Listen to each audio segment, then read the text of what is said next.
Lydia's legacy comes from truly leading by example.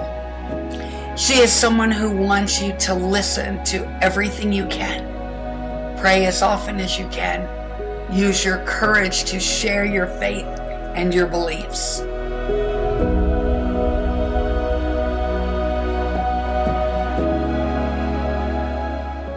Hello and welcome to Power in the Spirit. I'm Christy Trumbo.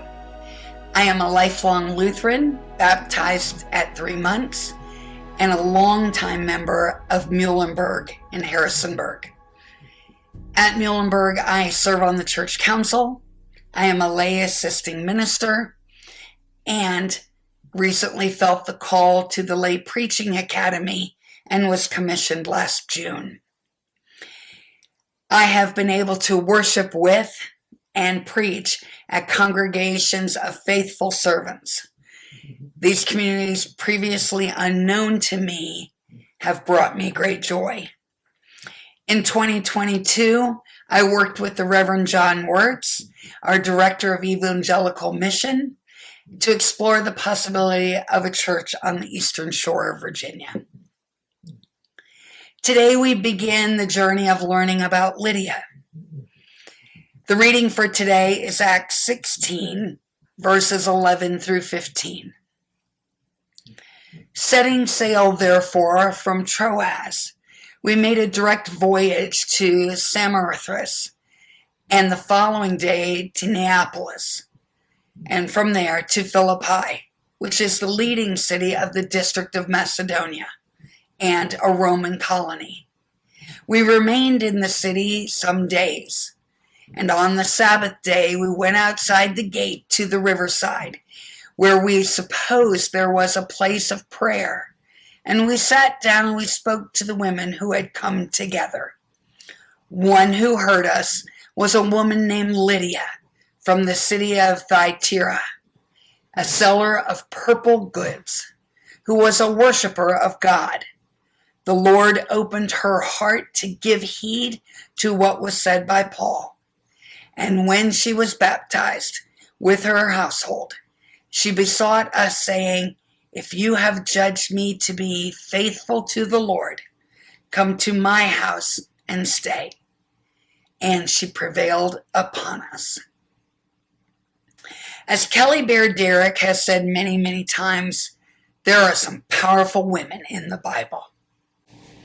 Lydia's legacy comes from truly leading by example.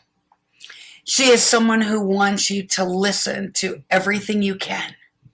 Pray as often as you can. Use your courage to share your faith and your beliefs. And open your home to all who wish to have conversations where you learn and love about God. Lydia is also an unsung hero. She reminds us to open our heart and home and church to all people. I am one of 6 children, and our unsung hero was my mom. As a pastor's wife, she too led by example. We never knew when there would be a guest at our table, a stranger or church member on our couch, or whether or not to eat the cookies that were just baked. Inevitably, they were for her next gathering of people who were talking about the Bible and living their faith. My dad, Pastor Bill, had his calendar full of the many duties as the minister and with pastoral care. We watched Mom conduct her own ministries that were never advertised in the bulletin. The other unsung heroes, just like Lydia, are my siblings. My brother and sister-in-laws, my nieces and nephews, and even the littles. My great nieces and nephews have wanted to learn all they can through Sunday school, Bible school, preschool, and youth events. We all learned of God's grace from birth.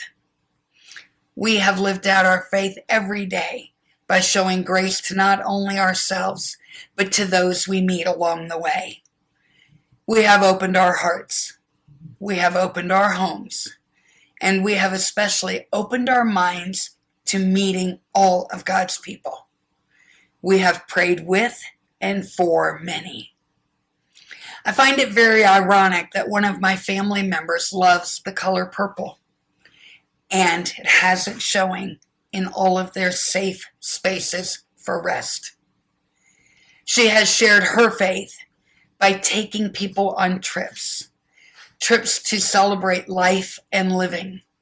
For years, she has been sharing her love of travel by loading a van full of youth to go to the East Coast beaches or New York City. Never as a church event, only as an opportunity to show the kids life with faith outside of the borders of Rockingham County. Their faith can be used when they are serving others. Their fear of other people can be reduced by seeing life through God's eyes. Most of these kids attended church because that's what the family did on Sunday. These individuals were given an opportunity to see, hold, touch, and feel God's love in many places and spaces. I have used my faith in my work, from waiting tables to teaching swimming lessons to counseling. I have always had a faithful conversation with my mechanics, my coworkers, and anyone I meet while walking on the beach. When I am able, I stick my toes in the sand at sunrise. I remember my baptism, and I am renewed. The waves of my uncertainty and worries are taken away, while the rising of the sun is a reminder that God will always show up for me, and I am never alone. And when I speak with Jesus in my heart, I speak of honesty, love, and grace.